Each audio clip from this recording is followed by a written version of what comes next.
Hey, what's up, everybody? Fantasy Philosophers back for our final episode of the Breakout Candidate series. We have the AFC West, which we're really excited to talk about today.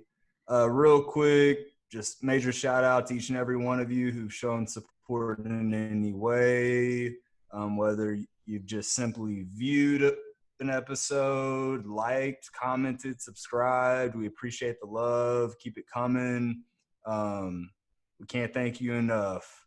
Without further ado, we're going to dive right in. And we're going to start with the Denver Broncos. My breakout candidate is Drew Lock. So I double-checked this today. And as of today, he is going as a late 8th-round pick. But with that being said, he's the 21st quarterback being taken. And I don't have a whole lot of supporting data here. I'll just say this. Look at his supporting cast. Just look at what weapons he has available in that offense. That alone gives him massive upside. Beyond that, the only other point I really have here, he's not a proven guy, okay? I'm going to acknowledge that. Not proven. He could be absolutely terrible. But as the 21st quarterback going off the board, having the weapons that he has, along with the fact that they brought in absolutely zero competition at the quarterback position. I mean, he's locked and loaded as their quarterback of the future. Yeah. When you can get a guy like that with so much upside as the 21st quarterback off the board, I don't even need to – that's all I need to know is who else is in that offense. You know, we got Judy, Sutton, Fant, Albert O, Melvin Gordon, Phillip Lindsey, who else? KJ Hamler. Weapons everywhere. Weapons. For sure. That along with having no competition. I can't imagine. I think it's Jeff Driscoll at this point. I think so, yeah. I just can't imagine that they would ever move away from Locke, even if he got off to just a really rough start. So they seem to be extremely committed. And just based on the few points I've made, that alone, based on his ADP and where he's going currently, breakout candidate. Go get him. Yeah, man. You know, I'm kind of on the fence about Drew Lock. I own some shares of him in various leagues, but I think you're looking at it the right way, right? So in all of those leagues, he is my QB3. So I got him for pennies on the dollar if he turns out to be a QB, a top 12 QB. That's the key point. You nailed it. What's crazy to me, though, dollar. Yeah, what's crazy to me, though, is that he's going before someone we just talked about in Gardner Minshew, who, in my mind, he might not be proven in the way you'd like, but he's 1,000 times more proven than Drew Lock is. Yeah, and he's got some nice weapons, too. That's crazy, man. The fantasy hive mind sometimes outthinks itself. Yeah, I mean, even Jimmy Garoppolo's going ahead of him, who, you know – the thing with Jimmy G, he's an efficient passer. I'll give him that, but they just don't ever pass. You know, right. The amount of attempts he's going to have, like why you would actually draft him ahead of not only Locke, but several other people after him. I just will never understand that. But I think the people who do that are thinking, oh, here's a nice, safe pick, and they're picking, you know, for floor, which at that point in the draft, the upside, baby. And that's that. And we've said it before. Pretty low floor, though. I mean, it can be. I don't remember exactly off top, but there were games where when you saw how many pass attempts he had come the end of the game, it was just like, wait, what? Yeah, I mean, I had the guy last year, so I can think of two in particular. Washington, they played in a monsoon, and it was the Mud Yeah, I Bowl. do remember that. So that I'll excuse that one, but you can't control that. But there was that one game against Seattle, and man, I was hanging on to my win, and in this league, -4 for interceptions, and I think he threw three Really? interceptions and one more interception, and I lose, and it was scary there. He could have lost it for me. So yeah, the floor is super low, man. But people like safe, right? So that's why they would take someone like that. So, Quick question, yeah. real quick. Who would you rather have? Okay. So we're talking about Drew Lock, of course. Would you rather have Drew Lock or Ryan Tannehill? Well, I hope neither one of them are my QB1. So I'm basing this off of I'm taking them as my QB2 or QB3, depending on format. Just pure value. Who do you think is more valuable to your fantasy team as a quarterback? 100% Drew Lock, because even if I don't believe in Drew Lock, I can turn around and trade Drew Lock for a hell of a lot more than I can turn around and trade Tannehill for. I agree.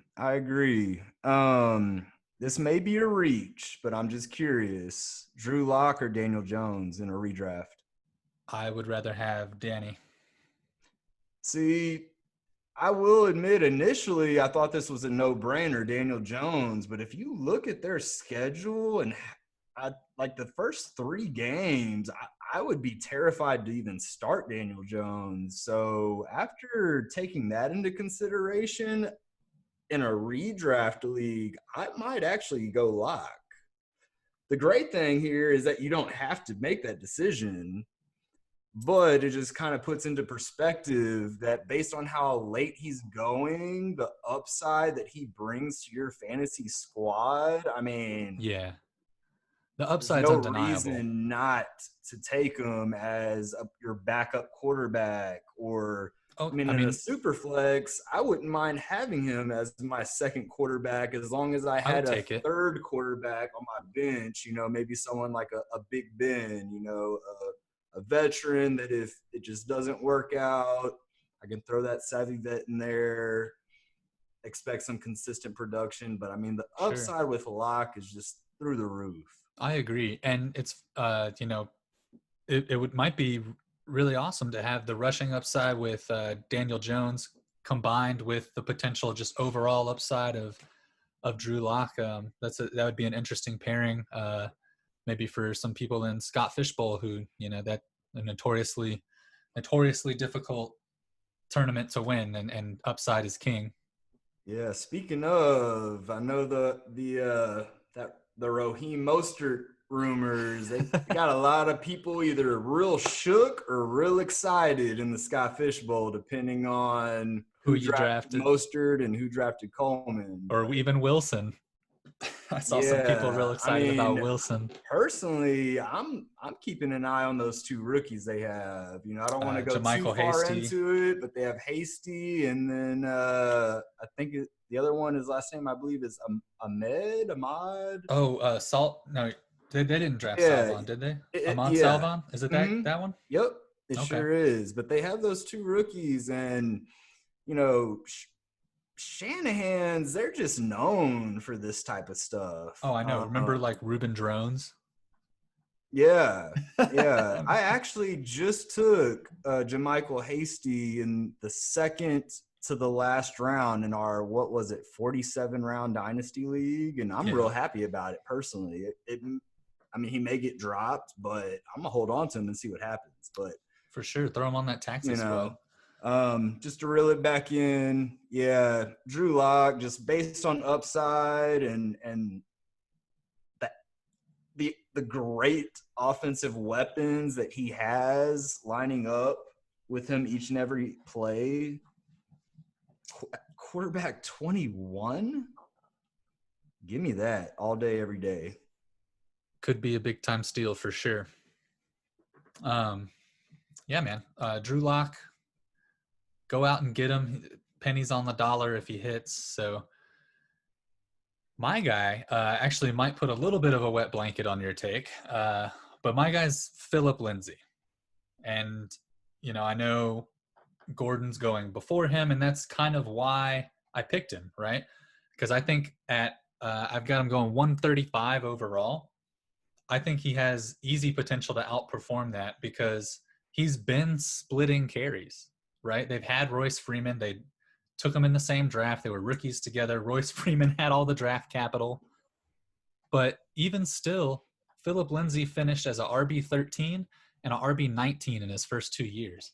So even splitting carries like that, he's been efficient enough 2 years in a row to be an RB2, basically. And I don't see any reason why he can't continue that. I was doing research for this, right? And I came across a really interesting stat. It doesn't really have much to do with fantasy, but it puts Phillip Lindsey in a very nice group of prior running backs, right? So only 16 rookies ever in the history of the league have had 1,200 or more yards from scrimmage on fewer than 250 touches. Phillip Lindsey is on that list with folks like Alvin Kamara, Maurice Jones-Drew, Herschel Walker, Tony Dorsett, just to name a few. Quite the company there. Wow. Right? So I don't see any reason why he can't continue that. He also is, it's not the greatest amount of receptions, but he's had at least 35 receptions in both seasons, right? And he is in line for 200 or more rushes, I think. He's had 193 and 222 in his 2 years. So I think we can basically say he's a lock for 200 rushes and a lock for about 35 to 40 receptions. I'll take that where he's going. He's going at 135 overall. I get that they signed Gordon, but even when Gordon was in LA, San Diego, whatever city that team plays in these days, even when he was in there, they had Austin Ekeler, who was a valuable fantasy asset with Gordon. Gordon's only getting older now. He's only 27, so he's still, within his prime. But Gordon has only played in 16 games one time in his 5 seasons. Only once. So chances are he's not going to play in all 16 games. So you're automatically getting, likely getting a couple of games out of the season at minimum of Phillip Lindsey being the guy, right? Maybe that's at the end of the season. That's typically when running backs start to break down, right? And if Gordon's getting the majority of the carries, maybe he breaks down towards the end of the season. And then you've got league-winning upside with Phillip Lindsey stepping in. Now, obviously I can't predict injury. I'm not counting on injury. But there is a high probability that Melvin Gordon does not finish all 16 games. And honestly, I think they brought Gordon in to pair with Lindsey to make a very dynamic backfield to where you can take Lindsey off or you can take Gordon off and just sub the other one in, and you're not losing anything, right? And I think that is going to help Drew Lock. He's a young, unproven quarterback. What helps those guys? A solid running game. I think there's going to be plenty of opportunity. And even if it's not as much as we would like to see, as someone like Ezekiel Elliott or Alvin Kamara, Lindsey has proven that he's efficient enough with his touches to finish as a top to mid-tier RB2, basically. So I like that take. Easy for me. Yeah, I like the take. The whole situation, as far as Denver's running back depth chart goes, I'm treating it exactly as if Gordon is still there with Ekeler just sharing snaps. It seems to be essentially the same.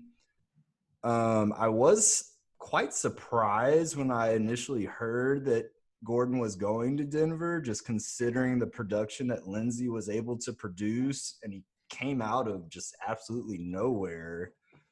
The one thing I'm real curious about is the pass game. Which one? Because to Gordon. me, I'm thinking it's a smash for Gordon taking over that that passing back role.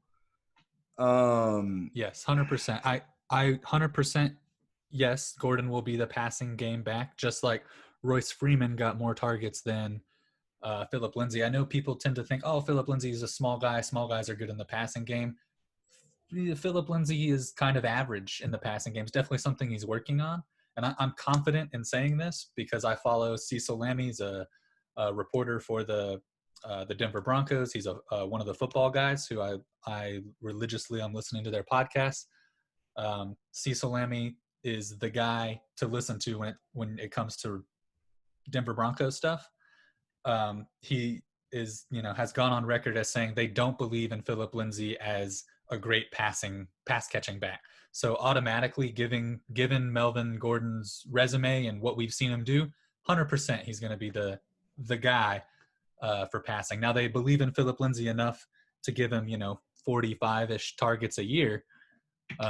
But when push comes to shove, if it has to be a passing play, like a third down, wheel route or something, that they're going to use Melvin Gordon. I have no doubt in my mind. Yeah, I mean, that's what I've been thinking the whole time. It was just such a strange landing spot, in my opinion, at least, that I'm still trying to wrap my head around it. I think it'll be 60-40 Melvin Gordon. Yeah, I mean, again, I think of the exact same scenario when Gordon was there with Ekeler, but, Gordon was involved as well, but Ekeler saw a lot of receiving work himself. Looking at Phillip Lindsey, the one thing that I did just come across at the running back position, he did have the third most drops. Yes, he's not the best. So that alone pretty much tells us more or less who's going to be receiving the bulk of that third down obvious pass play situation. But don't think that because Phillip Lindsey is small in stature that he's a below average between the tackle runner. He's got great vision, great footwork, and great burst. Do not sleep on him as a runner. Yeah, let's see. Phillip Lindsey. Yards per touch, 4.7. True yards per carry, 4.3. I wonder what Gordon looked like last year. Oh, it looks a little better than Gordon, actually. Yards per touch for Gordon, slightly below Lindsey at 4.5, but a pretty significant difference in true yards per carry. Gordon's at 3.7, and again, Phillip Lindsey was 4.3. So this is going to be interesting. I hope that I'm not just falling into that quote-unquote name value when it comes to Melvin Gordon because, I mean, you say that name, people know who he is. Phillip Lindsey, not as much. I feel like I know what to expect, but with that being said, there's still some question marks, so I mean, taking Phillip Lindsey, considering where he's going in drafts, does make a lot of sense, especially going back to the fact that Melvin Gordon, he's missed some games due to injury in his career. So what else is there to say? I prescribe to the strategy of if there's a split backfield and it's going to be a split, you almost always want to draft the cheaper guy. And I abide by that quite often. This is no different. I'll also say that, maybe I'm a little biased. I have been on Phillip Lindsey since he was a rookie. I drafted him with the very last pick of my redraft league that I run that year. I drafted Phillip Lindsey. What a pick. Unfortunately, I didn't draft a defense, so I had to pick one up week one. And I dropped Phillip Lindsey and never got because he went off week one. I mean, But what can you do though? I was all over the Phillip It Lindsey. happens. So I guess you'd call me a fan, stan, truther, whatever. So maybe that makes me biased, but I think a lot of people still sleep on his talent, and he's had 2 productive seasons sharing a workload as a UDFA. Yeah, definitely. And the one thing I will say that again, trying to just forget about the name value and Denver's run game, it's set up practically exactly the same way that the run game was set up way back when Melvin Gordon was at Wisconsin. And he's come out multiple times just talking about how the offense that Denver runs just fits his skill set so much better than the offense they ran when he was with the Chargers. But he has certainly acknowledged that it will be a timeshare, and he's actually excited to have someone such as Phillip Lindsey to compete for touches with. And he's expecting them both to produce, at an elite rate. So, it's always interesting when you hear someone who's in direct competition with someone else for that, that starting gig, like really just praise the guy up and down over and over. So it says a lot about Phillip Lindsey. And I'm sure there's got to be some motivation and some fuel to Lindsey's fire, the fact that he's done what he's been able to do. They still brought and someone they in. bring in, a veteran guy that, yeah, he's had some great seasons. But again, when you break it down and just look at it based on numbers and averages, I mean, yeah, much bigger sample size with Melvin Gordon, obviously, but taking that away, I mean, 2 seasons of not, Phillip not Lindsey. seeing too many differences aside from those drops that I mentioned. But yeah, I like that take. I mean, especially where you're getting them. Yeah. Oh yeah. That's the key, is where you're getting them. Absolutely. Yeah, man. Cool. Good discussion about that backfield. It's I think one of the shared ones that doesn't get discussed very often. Yeah, you read my mind. I was just thinking that. I was like, I've been hearing all these talks about, running back Washington. battles. I mean, just going around the whole league. There's several, and it seems like no one brings up the Broncos, which it may just be that name thing. Like, oh, Melvin Gordon's there, done. I don't think that's the case. I mean, I think as of today or as of this season, overall, he is the better running back. But with that being said, Phillip Lindsey, he's been there and already done it in that system. He doesn't have, all that mileage that Melvin Gordon has accumulated over each and every NFL season that he's played in thus far. Plus in college. Nor does he have the injury history, and college as well. Great point. So it'll, seeing how this pans out, it'll be real interesting. But yeah, I like that take. Again, it's almost like I forgot about Phillip Lindsey just because Melvin Gordon's there now. But you're absolutely right, man. Don't count Lindsey out. Don't do it, because we all saw what Ekeler could do with or without Gordon, more or less. And Phillip Lindsey and Austin Ekeler are roughly the same size. Everyone seems to have this narrative that Phillip Lindsey's this tiny guy. Yeah, I know Ekeler has a few pounds on him. I think he even has a couple inches on him. I think he has a couple. Yeah, I think because Ekeler's 6 foot. Relatively speaking. Yeah. Ekeler, I actually have it right in front of me. Ekeler is 5'9", 199 pounds. I think Lindsey's 5'9", 190. 5'7", 184. Well, that's what it's listed. I mean, yeah. You definitely gain a few pounds once you get in an NFL strength program. Yeah, I feel like it's plus or minus 10 pounds and plus or minus 3 inches, when you're just going on what they're listed as. But anywho. Pretty close in stature. Yeah, for sure. But yeah, so I don't have anything else on the Broncos. Or does that kind of wrap it up pretty good for you? Yeah. Oh Word. yeah. Well, let's move on to the Chiefs. Yeah. Let's do it. I'm gonna stay in the backfield, and this is a real contrarian pick, I think. But Damian Williams, for me, is Hot take. I like it. is the guy on that roster that's gonna outperform ADP, and I don't think I think it's easy. He does it easily. Everyone is drafting. I'm seeing Clyde Edwards-Helaire go in the first round of startups, of redraft leagues. I'm seeing him go. I saw him go in the 112 In a redraft. the Don't do other that day. to yourself. Oh Please my don't. gosh, I was blown away. I just don't see it, especially with the off season that is Yeah. shaping up, or lack thereof, I should say, that's shaping up. I don't see how he supplants Damian Williams until at least week 10, if then, right? Like Damian Williams, he doesn't have the career production profile. Part of the reason is he started his career in Miami.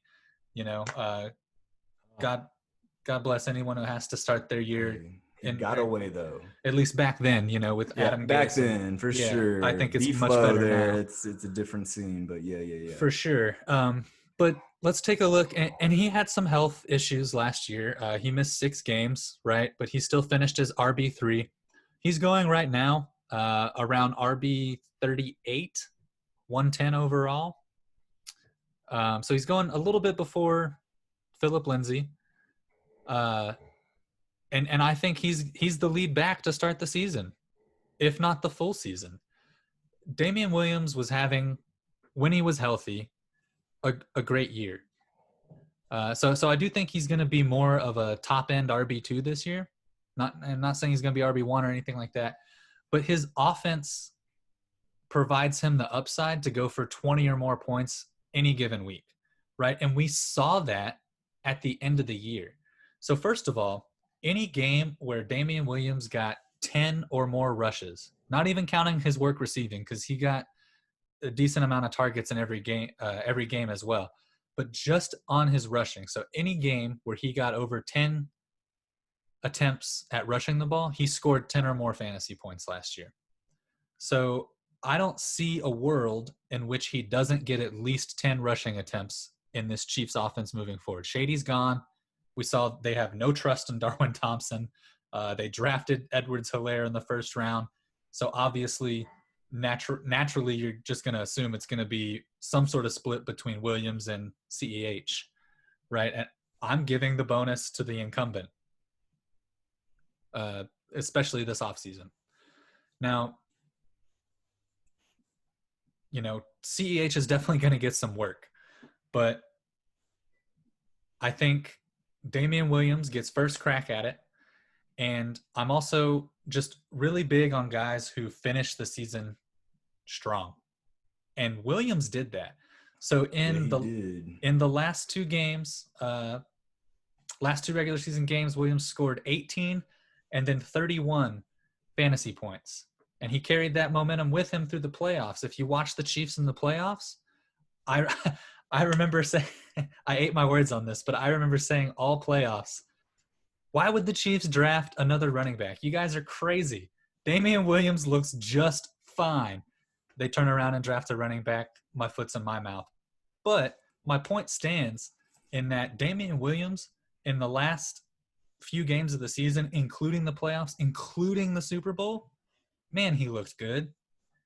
I don't see why he doesn't carry that momentum into the new year, especially when his biggest competition is a guy who's never played a snap in the NFL, broke out late in college, and has zero familiarity with a much more complex NFL offense. So for where Damian Williams is going, I think it's an easy pick because he could easily just be the guy who gets 65% of the carries, touches out of that backfield for the entire year. Yeah, I mean, it's interesting to think about because I'll admit I'm not a a huge fan of Damian Williams. I think he's a better real life player probably than a fantasy player, That's and fair. that's just me. But a couple of things, obviously we saw what he did in the Super Bowl. I mean, can you ask your running back to do more? I don't think so. He did exactly what he needed to do and probably went above and beyond expectations. Dude, and imagine him having that game. Imagine you're Damian Williams, you have that game, and 2 months later, they draft a running back in the first round. Yeah. And then we hear Raheem Mostert supposedly wants to be traded. I would have expected it to come from Damian Williams before Mostert, but that's a whole nother story. I will say this, though.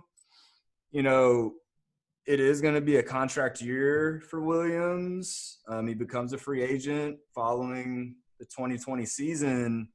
So, anytime that comes up, there's already motivation. Athletes just naturally competing against other athletes. That's always there. But when you know that what you do in this one season will dictate quite significantly what, if any, type of contract you get beyond that season, I mean, and then the fact that he did what he did in the Super Bowl, and like you said, first round, they just running back. I mean, that's got to be he's motivation, got to be. right? I bet that boy is just working. And he's only 27, and he's not the most elusive back in the world, but he's got enough. But the key is, for me, he is fast enough to take it to the house on any given play. I can't remember who they were playing, but there was this one play last year where he took a handoff up the middle, and granted there was a hole as big as the Red Sea, but he busts through that thing, and no one can catch him except Tyreek Hill.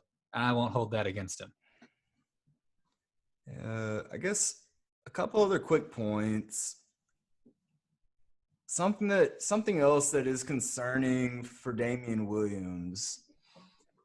We've seen the flashes. We certainly have. With that being said, just looking at, his stats from last year, seeing what his rush total is shockingly low. He finished last year with only 111 rushes. He also missed 6 games. And Shady was there. Good points. But it just stood out. In fact, yeah, that's the most rushes he's ever had in a single season his entire career, which is quite shocking. He's always been like, I mean, and obviously this isn't a great sign, but he's always kind of been in some sort of like 3-headed committee, like his entire career. Because when he was in Miami, I'm pretty sure they still had, like, they were still holding on to like maybe it was Ronnie Brown. That might be too old, but yeah. So he's just kind of always been a committee guy, but he's finally getting the chance, first of all, to be in a 2-headed committee, and to be the lead guy, so. Yeah, I mean, I think he'll remain involved. You can't just regardless of how highly you think of someone or how high in the draft you took them, I can't imagine just giving full confidence and trust in that person right out of the gates when you with no have offseason. a proven veteran that's able to hold it down at that position. Well, then let's think about this. He's going at RB 40, and with missing 6 games last year and Shady there, he finished as RB, I think it was 34. Yeah, and I guess the only other thing I have, because I think this is a really good topic. Damian Williams has been very proficient as a receiver from the running back position.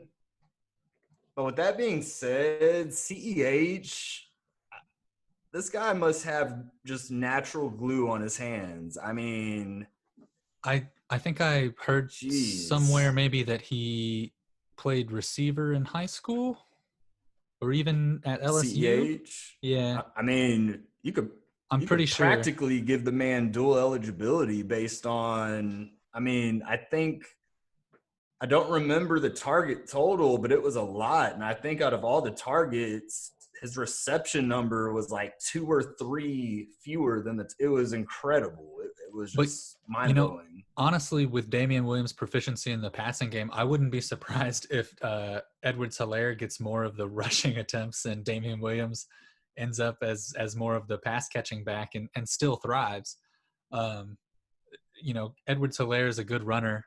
He runs the NFL concept of duo really well. Uh, the Chiefs run that some, so there's some overlap. We'll see what happens, but even still, picking up an NFL offense without getting physical reps is gonna be tough. It That's kind of is. what I'm banking this on, really, is that Damian Williams is familiar with it. He knows how to pick up blitzes. He knows the pass protection calls. He knows the hot routes. He knows when he needs to release out into the flat and rather than try and take on a blitzer. He knows the protection schemes. He knows everything already. Clyde Edwards-Helaire is having to learn without actually getting reps, and that's tough, man. That's tough. Yeah, I agree. And then last but certainly not least, it's been proven the Chiefs do not need CEH to win a Super Bowl. They are completely fine with Damian Williams at that position. So I certainly agree with that term that the community's throwing around, that it was more or less a quote unquote luxury pick. I think that is true.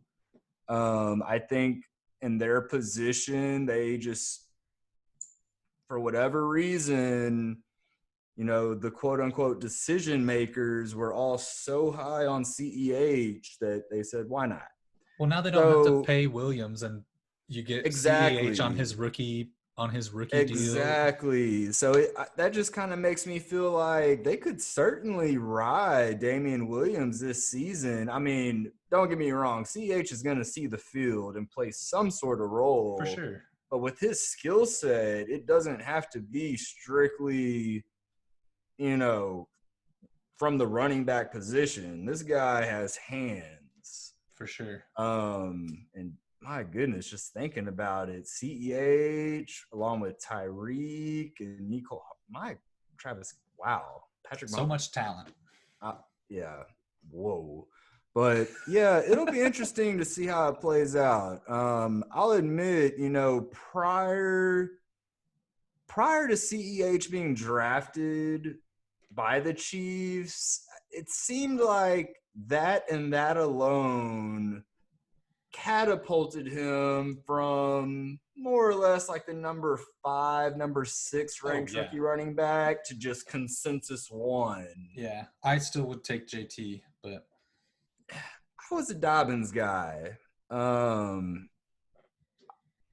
I had Swift and Dobbins as my highest ranked rookie running backs. I am not a fan of Patricia. So I'm a little nervous, but I think the talent that Swift has, he'll be okay. But all it takes is landing spot, and a lot of other things are just immediately forgotten. And that seems to be what happened with Clyde. But for sure, it'll be interesting to see how it plays out, for sure. So moving right along. Another very exciting player, my breakout candidate, Mecole Hardman. What an impressive, and even more so, what an efficient of a rookie season. My goodness. So talking about Mecole Hardman, he's going in the mid-11th round. He's the 45th wide receiver being taken.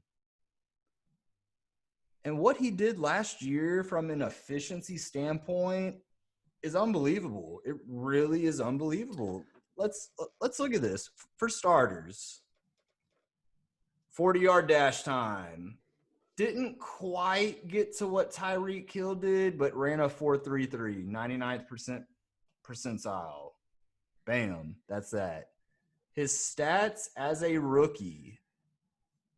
So where he ranked among all other wide receivers in the league in these categories: yards per target, number 1 overall. Yards per reception, yep, number 1 overall. Quarterback rating when targeted, yep, you guessed it, number 1 overall. Fantasy points per target, yet again, number 1 overall. And just so there was at least one where he didn't finish number 1 overall, target separation, number 3 overall. Yeah, I have something to add to this. Amazing. Please do. In the last 5 years, there's only been 2 rookie wide receivers to get 500-plus yards receiving, 5 touchdowns, and over 20 yards a target. Mecole Hardman and A.J. Brown. Hey.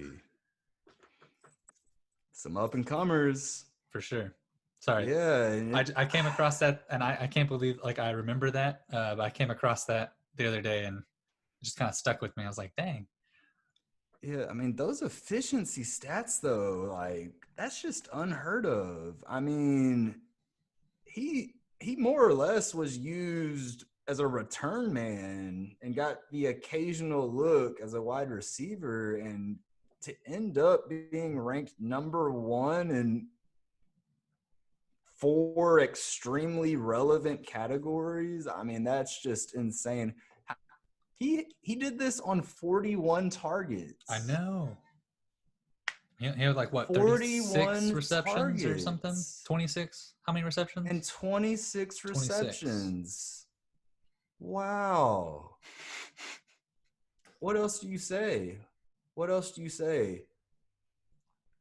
On 26 receptions, this man scored 6 touchdowns. How does that happen?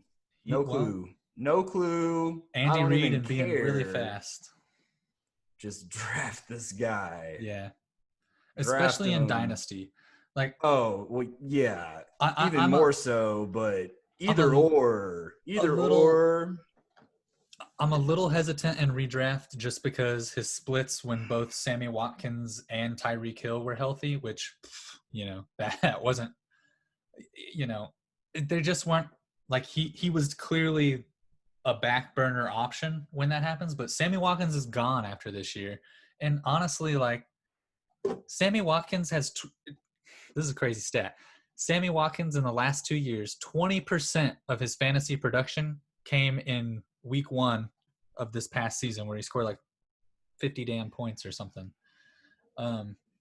So like he disappears for a long stretch of time, and he's hardly ever relevant. So like I feel like Andy Reid is smart enough to be like, maybe Sammy Watkins needs to play the Mecole Hardman role, and Mecole Hardman needs to go where we wanted Sammy Watkins to be.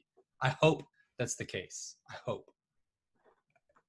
It just all goes back to how young this guy is. So we don't even know how good he will be. Right. But what he did as a rookie wide receiver in the NFL, and on such a small amount of targets. So on top of him being a rookie, I believe, if I'm not mistaken, that was only his 3rd year playing wide receiver, because he's a converted defensive back. If I'm not mistaken, I know he's a converted defensive back. I didn't know that. I know for a fact he used to play defense, and he's only been playing wide receiver for a couple of years. I think this was his 3rd year at receiver. So he's still learning the position. Well, whoever made that call, solid move, because the proof is in the pudding, ladies and gentlemen. I mean, you think about where Tyreek Hill goes in drafts, and well-deserved, because, I mean, single-handedly, he could win you a week. Yeah, on 3 catches. Half of the season. So I get it. But, nothing's come up recently, but with those off-the-field issues, the fact that I don't know. I mean, he did score a Super Bowl touchdown, yes, but why Sammy Watkins remains on this team, it's hard for me to grasp. I don't know, maybe veteran present, I don't know. But just looking at Sammy Watkins and then looking at Mecole Hardman, I You mean, have to get unless it's Mecole on the like, field more. unless it is strictly to block as a wide receiver on edge or outside run plays, then maybe Watkins, sure. But beyond that, there's no other reason I would play Sammy over Mecole. There isn't. We're in agreement there. Yep. So when you can get a guy with that much upside, and let's not forget who his quarterback is. I don't even have to say the name, but the best quarterback in the NFL. He has a great first name, by the way. The $400 million man, the $500 million man, the guy with all the bags. But yeah, Mecole Hardman, you know, dynasty more so, but we're trying to focus on redraft. You know, this isn't going to be someone that you roll out as a starter week 1, in my opinion. I would certainly take him at a value. Let him marinate. You know, give it a week or two, see how much he's involved, and go from there. But with that type of upside, I mean, who else do you want to stash on your bench? Like, that's exactly the type of player that's meant to be stashed on your bench. So don't get it twisted. Go get this man. For sure. Heck yeah. Good discussion. So let's go ahead and shift over to the LA Chargers. LA, yes. Not the San Diego. Diego Got it right. Chargers. I think I'm 2 for 2, actually, so I'm kind of proud of myself. But LA Chargers, my breakout candidate, Joshua Kelly. Currently going in the late 15th, the 55th running back off the board. And some may be shocked to hear me say Joshua Kelly. I'm still trying to get a better understanding of how others view this guy. I'm very high on him, and let me tell you why. So the way I see it, Joshua Kelly was drafted specifically to take over that role that Melvin Gordon had. That's the way that I see it. And I'm going to give you some more data that supports why I'm looking at the situation the way that I am. So Kelly by no means is a proven pass catcher as a running back. In large, this is due to his most recent season where he only had 18 targets, but the year prior in 2018, 37 targets, 27 receptions. For a college running back, that looks good. That looks good. So let's look more so just at, you know, physical attributes. Those are nice. So Joshua Kelly, he's listed as 5'11", 212 pounds. Austin Ekeler, he's listed as 5'9", 199 pounds. And last but not least, Justin Jackson, 6 foot even, 193 pounds. He weighs less than Austin Ekeler. That's very shocking. Hey, Austin Ekeler is yoked. Oh, for sure. Like, yeah, I mean, you check that dude out working out. That man's an animal for sure. I never realized that Justin Jackson was that slim.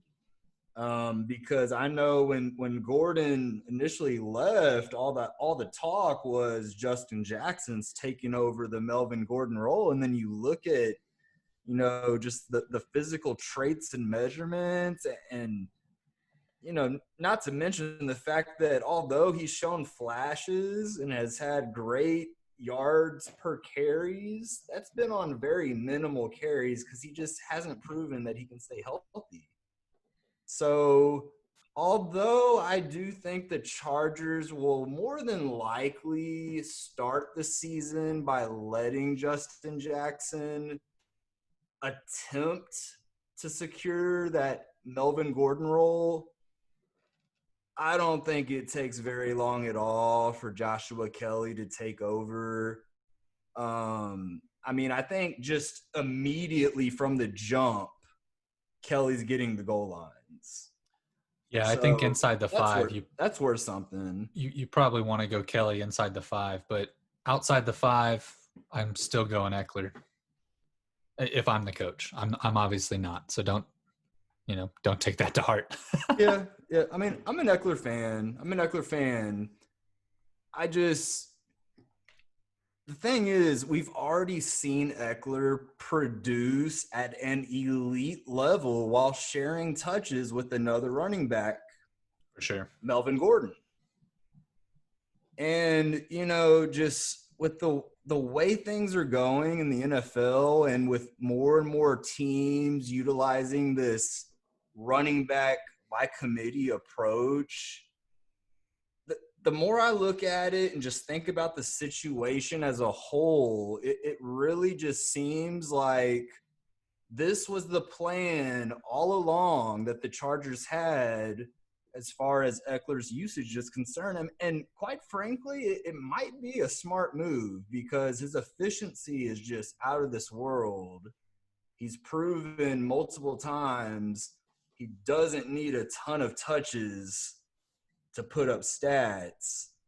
So maybe they feel like they found what works in Ekeler, and they're just going to continue to model that. I will say if you do go out and get Kelly and you have the opportunity to grab Jackson later in the draft, it wouldn't be a bad idea just in case. There's always that off chance. But looking at everything as a whole, it just seems like they drafted Kelly for a reason, and it's just taken over what Gordon left. Ekeler will continue to produce at a very elite level from an efficiency standpoint.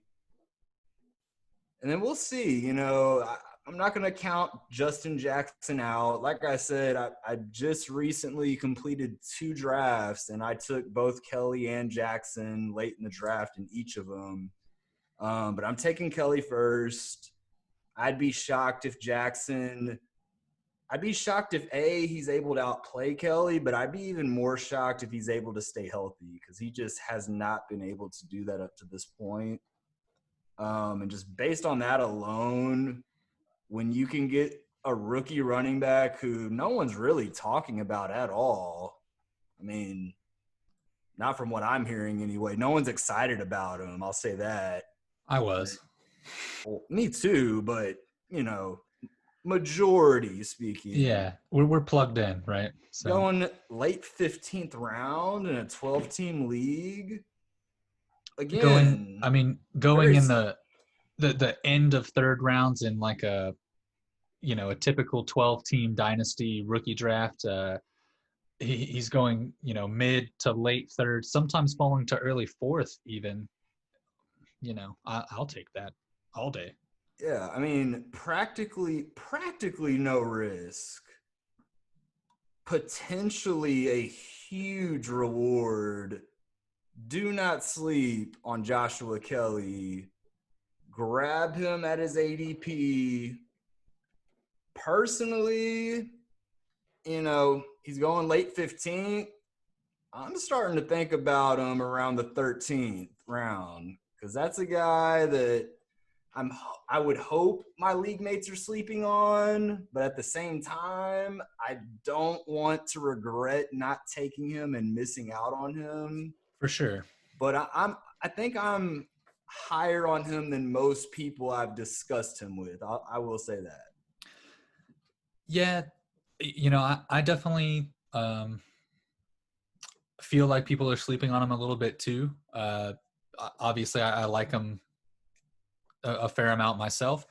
I kind of agree with your point that you might want to grab Jackson as well, because especially in the beginning of the season, this is kind of how I see the season going in that regard. Like, first couple of games, maybe the first 3 or 4 weeks, it's mostly Jackson as far as that Gordon role. Like Ekeler does his thing already, right?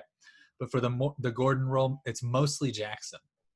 But as we move into like weeks 4, 5, 6, 7, Kelly's picking up the offense. He's getting more familiar with the calls and the schemes. He starts getting more and more of that role. And then by, mid-season, maybe a little after, either Jackson gets hurt or Kelly's just so good that you can't justify not playing him, that he kind of takes it on.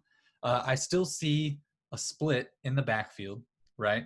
Yeah. I mean, you that's can't what they've deny been what doing. Ekeler's done. Yeah. That's what they've been doing, and I don't expect it to change either. Most definitely. That's kind of how I feel that backfield goes. And I guess this is kind of a good segue into my guy, because my guy is actually Austin Ekeler. And I can already hear folks saying, how is he a breakout candidate? He was great last year. But remember, we're talking about guys who have a potential to outperform ADP.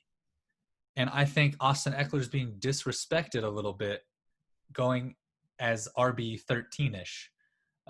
He's going in the mid-second. Sometimes he'll fall to the third. And that's crazy because this guy was RB4 last year on 56% snap share. That's wild. Dude, why is he falling to RB4? Honestly, the more I dug into this, the more I was like, he should be taken like right after Alvin Kamara. Like typically people have Kamara at the back end of that top tier. The same player. Practically, it's just Kamara had those seasons with just crazy touchdown totals. And maybe Ekeler saw a glimpse of that last season.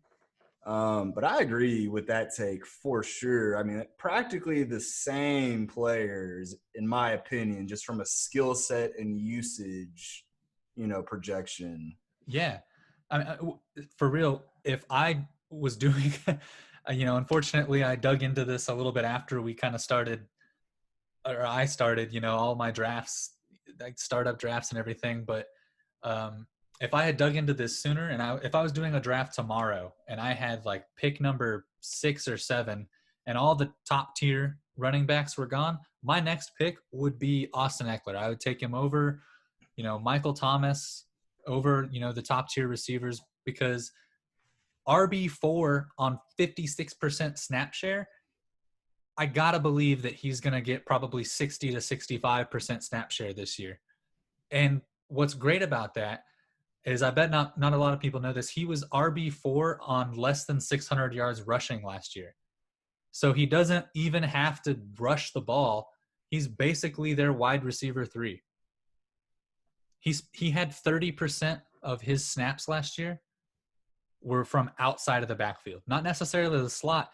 Dude was lining up on the outside and running like hitch and goes and stuff last year, man. It was nuts. When you're playing PPR, that's money. Music, money in the bank. Ears. Yeah, exactly. I mean, last year was also his first year doing that. So now you got to expect year 2. He's got some route running on the outside under his belt. I don't see any way that he doesn't outperform RB13. He's a top 10 RB, 100%. I think top 8 is almost a lock for him, as long as he stays. Obviously he's got to stay healthy, but that hasn't been a concern for him. We'll always assume health, more or less, unless there's a real good reason not to, which we've certainly discussed already with other players, but. For sure. And so like one of the reasons that I really expect him to repeat this kind of performance is that last year he was top 10 in reception totals. Not just for running backs. He was top 10 in the league in number of receptions. That's tight ends, receivers, running backs, top 10. I expect the same amount of volume. And like Patrick said, and especially in PPR, all day, baby. That's You don't typically hear about league-winning ADP when someone's going in the mid-second, late second, but damn, man! Like the more I dug into Yeah. it, the more I was like, I've made some mistakes in some of these drafts I've done by Yeah. passing over them. Same. I will say this though. Fairly recently, I did a best ball draft, Yeah. 12 team. I picked number 12. I ended up getting Ekeler and Drake at that turn. And my team, like That's sexy. I've done a handful, and that's easily, just looking at it compared to the other ones, my favorite team by far. So if you can pull that off, and man, you're looking nice. Yeah, You're I looking agree. real nice. Yeah. Uh, Good stuff. Only in very select situations should this whole zero RB trend be something that you go after. For the most part, man, take those running backs, man. That's one of the Yeah. biggest positional advantages out there. And I guess I'll just leave you with this before we move away from Eckler. I mean, what a story, what a talent. Fantasy points per game last season, he was number 6 at the running back position, fantasy points per game. Love it. Yards per touch, guess what? Number 1 overall. Man. Hey, We need to stop sleeping on this guy, myself included. I like him. I've been a little hesitant. The quarterback situation has me, I don't know what to think. But at the end of the day, I'm not worried about it. Talent is talent, and it's not going to matter. If you have the talent, the rest is already taken care of, regardless of who the quarterback is. So I agree. If you are able to grab Ekeler, if you end up at that turn spot, last first round pick going into second, and you can get Ekeler and someone such as a Kenyon Drake or any other, highly touted running back to start off your team, man, that's a great, great feeling there. I agree.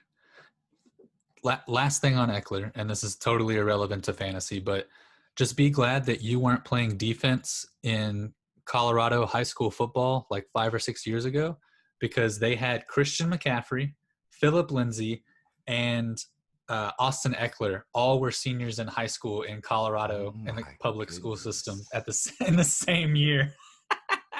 Colorado, I had no idea. Bro, I'm a imagine Texas having boy, but now I'm like, hold up. Colorado, they got some hidden talents over there. I see y'all. Interesting little that is interesting. Factoid. Thanks for sharing that. Yeah, I love to do those. With anything. No, I love those interesting facts, especially, Lindsey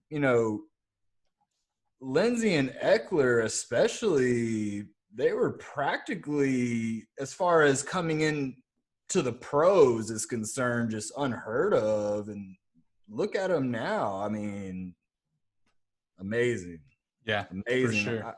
I love witnessing it. So good Absolutely. stuff. Good stuff. Yeah, man.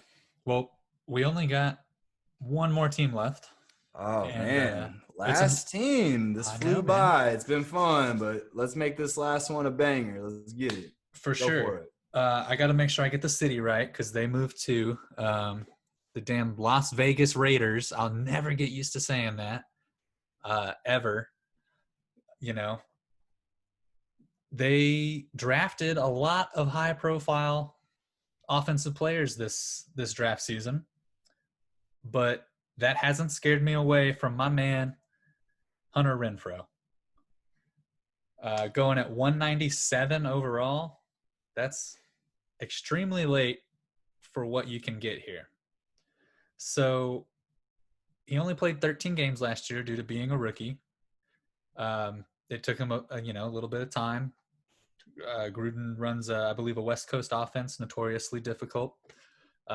He caught 49 passes in 13 games last year. I think this year we're looking at a full 16 games, and we're looking at least 75 catches. And, you know, I'm a big fan of guys, I already said, who finished this season strong. Oh, So yeah. he finished the season on a real high note. Okay. He finished in the last 2 games with 7 receptions for 107 yards and a touchdown, and then 6 receptions for 102 yards and a touchdown. So he was really starting to click with David Carr. Texans fan, sorry. Derek Carr. There you go. Wrong car. I know, every time. He was really starting to click with Derek Carr, though. Okay. And then I dug a little bit deeper, and I saw that per PFF, he had one of the highest rates of target inside the 30-yard line. He was number 3 in the league. I know Devontae Adams was first with 36, I believe. I can't remember who was in second, but Hunter Renfrow was third with 32%.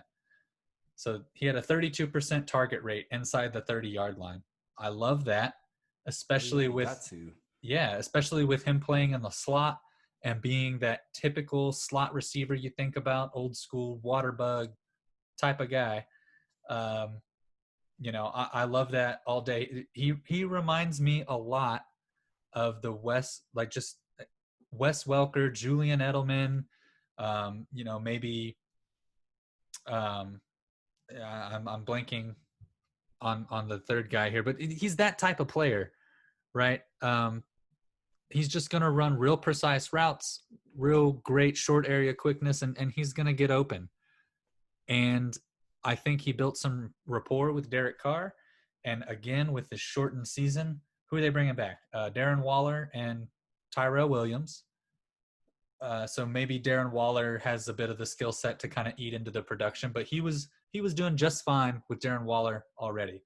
I expect Henry Ruggs and Brian Edwards to take a little bit of time to acclimate to the NFL, to Gruden's offense, the terminology, the scheme, just everything.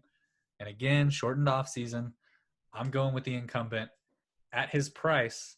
I think the upside is, it's there clearly. If he continues with that momentum from the end of the season, that's looking nice. I wouldn't be surprised if he has a lot of games where he's got like 7 receptions for 83 yards and a touchdown.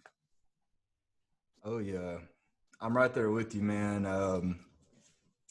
Hunter Renfrow, he's my breakout as well. I mean, how can he not be? How can he not? Again, going back to what Dustin mentioned, he finished the year so strong, and that's so important for rookies, especially wide receivers, because, typically it takes a solid year, if not 2 years, for them to really get up to speed. But just taking a look at the last 7 games that he played in the 2019 season, across those 7 games, he averaged 15 fantasy points, which, wide receiver 2, flex, either or, you give me 15 points every week. I'm loving that. Yeah. It seems like that rookie hype, again, it's just in full effect. They draft these offensive guys, and everyone just completely forgot about Hunter Renfrow. Just completely forgot about the man. They drafted him last year. Exactly. And he had such a great second half of the season. Talking about where he ranked among all wide receivers in fantasy, let's talk about a few of those weeks. Week 8, number 14. Week 9, again, number 14. Solid. Week 16, which for most people, championship. Number 6 overall wide receiver. Love that. In the championship week. And then last but not least, week 17, number 8 overall. And again, this was his rookie year. Yes, he looks practically 40 years old, but in fact, he's 24. Don't let him fool you. He does look old, man. Oh, he does. But that's all right. That's all right. It don't matter. with such a strong finish to a season as a rookie wide receiver, I don't care about these new toys and rookies that were drafted. Show me something first. I mean, Tyrell Williams is no slouch. I just can't imagine anyone taking over the role that Renfrow established for himself last season. I can't imagine that even being possible. Especially out of the two that they drafted, right? Exactly. I don't even think there's anything else that needs to be said. Rookie wide receiver, very young, not a whole lot going on in the first half of the season, but over that second half, this guy is a fringe wide receiver one every other week. Yeah. As a rookie. And you hit on it, but I'm a big fan of guys who finish the season strong, especially when they're learning a new offense or they're a rookie. This dude was both. It's like you could just see it. Once week 8 hit, it was like everything just started clicking. You're kind of going through the motions. I hate to use that term, but you're still learning. You're still adjusting. Yeah. And then week 8 gets there, and it's like, bam, I'm on it. So let's go. I was actually listening to On the Couch today with Sigmund Bloom, and he had Scott Barrett on the couch with him. It's a weekly podcast if you're unfamiliar with the football guys. One of my favorite podcasts out there. So Sig has Scott Barrett on, and I forget which one of them brought it up, but probably Scott. I think he's a little more into analytics, but he said he kind of dove into it, and after week 8, rookie wide receivers see like an 80% uptick in targets. Interesting. Yeah.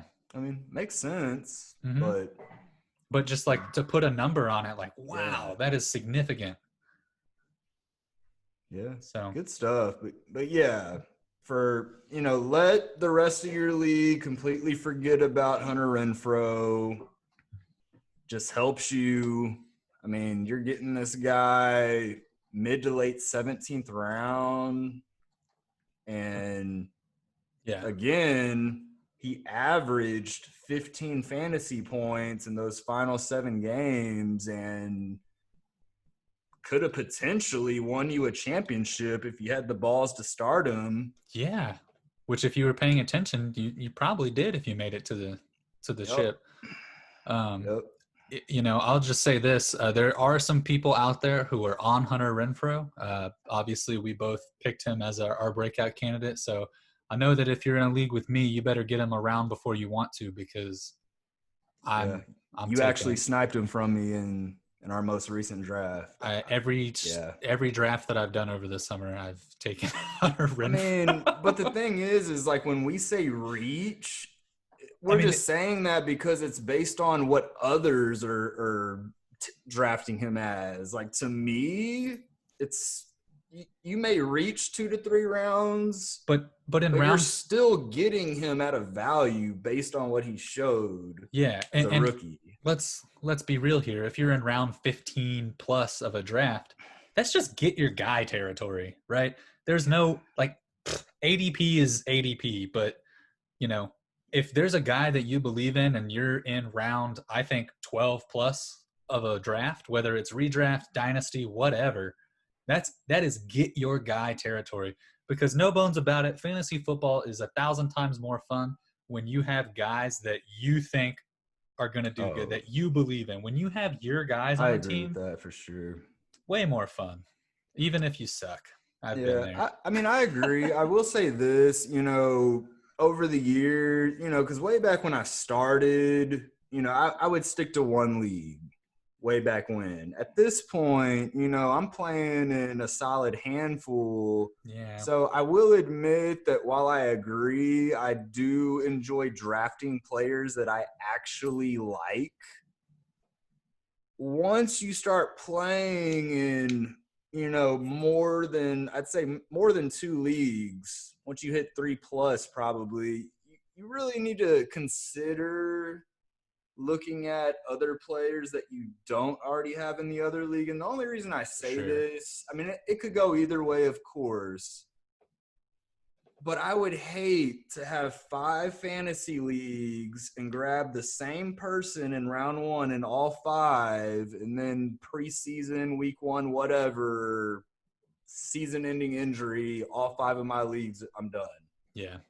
Now, it could go the other way. That person could just be the league winner. It could.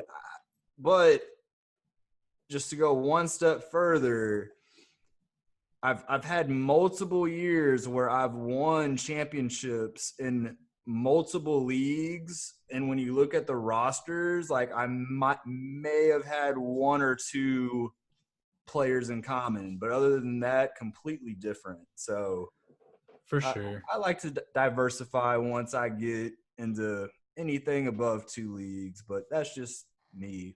Well, and I think it's hard to lose your league in the first couple of rounds, with especially if you're following ADP, right? It's hard to lose your league in the first 2 or 3 rounds, but you can definitely win your league in like rounds 8 plus with some, I mean, last year people were taking Lamar Jackson in like, those mid to late rounds, and he was league winner. So yeah, and I'm glad you brought that up. That's a great example.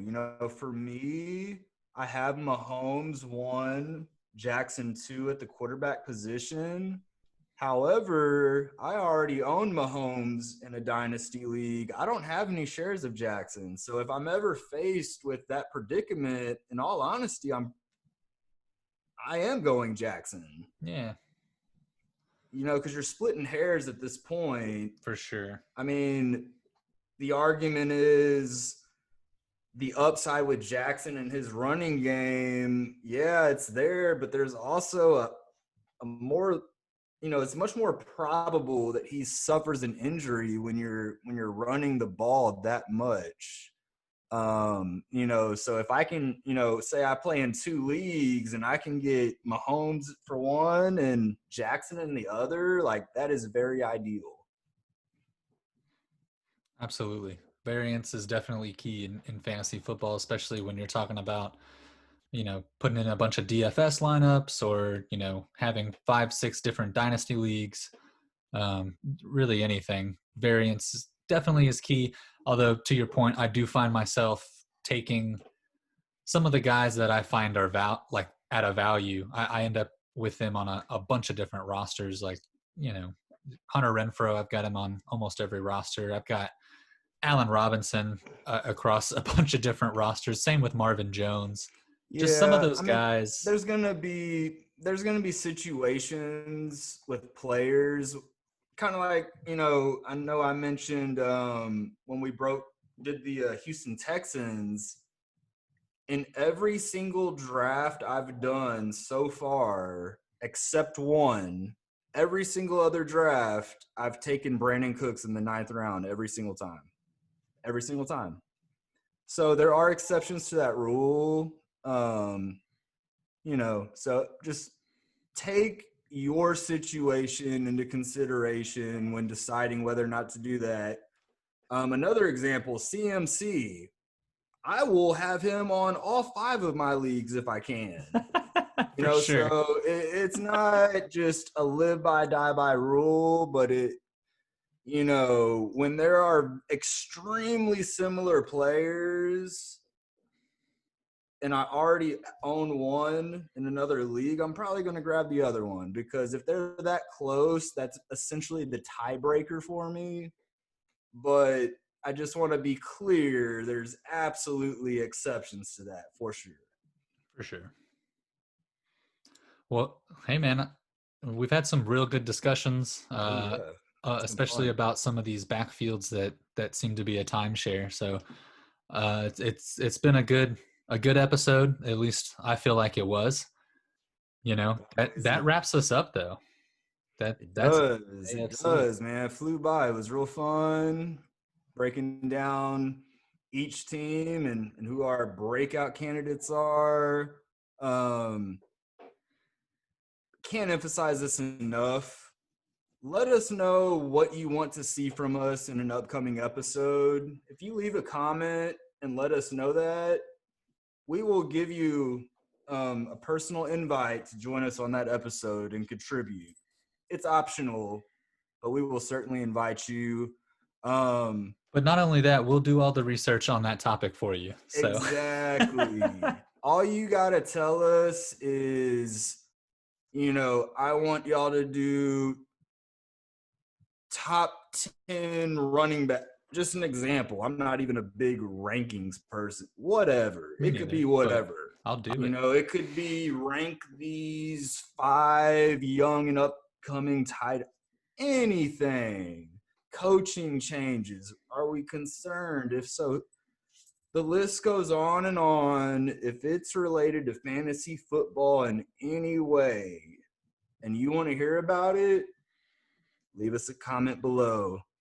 That's all I got. It's been a pleasure. Nothing but love. I'm going to let Dustin send us out. Yeah, man. Let us know what you guys want to do. Otherwise, we're just going to keep talking about what strikes our fancy, whether, whatever it is, wherever the winds blow us. Got a few drafts we might break down, a couple leagues maybe. We'll figure out some stuff regardless, but would definitely love to hear what you guys want to hear, and we'll get it done. But other than that, appreciate everybody, tuning in. If you like what you see, like our YouTube videos, comment, press subscribe. That's the little bell looking button if you didn't know. Follow me at FPS_Dustin, Patrick at FPS_Patrick. And then, of course, follow the Fantasy Philosophers at FantasyPhiloso1. You can find those all over the borders of the video here. Appreciate everybody tuning in. AFC, NFC breakout candidates done, baby. In the books. Y'all have a good one. We out. Peace.